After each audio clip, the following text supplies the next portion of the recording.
الله أكبر.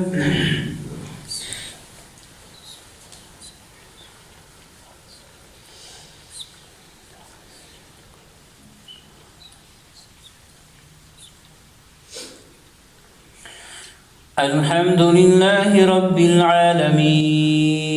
الرحمن الرحيم مالك يوم الدين إياك نعبد وإياك نستعين اهدنا الصراط المستقيم صراط الذين أنعمت عليهم غير المغضوب عليهم ولا الضالين.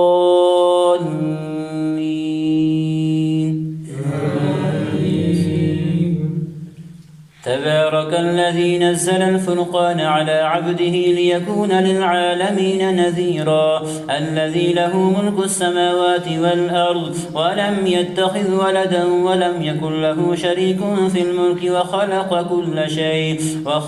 كل شيء فقدره تقديرا واتخذوا من دونه آلهة لا يخلقون شيئا وهم يخلقون ولا يملكون لأنفسهم ضرا ولا نفعا ولا يملكون موتا ولا حياة ولا نشورا وقال الذين كفروا إن هذا إلا إفك افتراه وأعانه عليه قوم آخرون فقد جاءوا ظلما وزورا وقالوا أساطير الأولين اكتتبها فهي تملى عليه بكرة وأصيلا قل أنزله الذي يعلم السر في السماوات والأرض إنه كان غفورا رحيما وقالوا ما لهذا الرسول يأكل الطعام ويمشي في الأسواق لولا أنزل إليه ملك فيكون معه نذيرا أو يلقى إليه كنز أو تكون له جنة يأكل منها وقال الظالمون إن تتبعون إلا رجلا مسحورا انظر كيف ضربوا لك الأمثال فضلوا فلا يستطيعون سبيلا تبارك الذي إن شاء جعل لك خيرا من ذلك جنات تجري من تحتها الأنهار ويجعل لك قصورا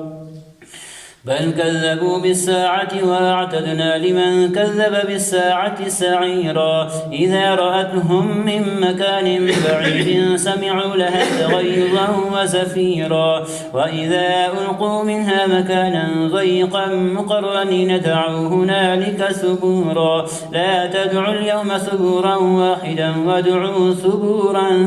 كثيرا قل ذلك خير أم جنة الخلد التي وعد المتقون كانت لهم جزاء ومصيرا لهم فيها ما يشاءون خالدين كان على ربك وعدا مسئولا ويوم يحشرهم وما يعبدون من دون الله فيقول أأنتم أضللتم عبادي هؤلاء أم هم ضلوا السبيل قالوا سبحانك ما كان ينبغي لنا أن نتخذ من دونك من أولياء ولكن متعتهم وآباءهم حتى نسوا الذكر وكانوا قوما بورا فقد كذبوكم بما تقولون فما تستطيعون صرفا ولا نصرا ومن يظلم منكم نذقه عذابا كبيرا وما أرسلنا قبلك من المرسلين إلا إنهم ليأكلون الطعام ويمشون في الأسواق وجعلنا بعضكم لبعض فتنة أتصبرون وكان ربك بصيرا.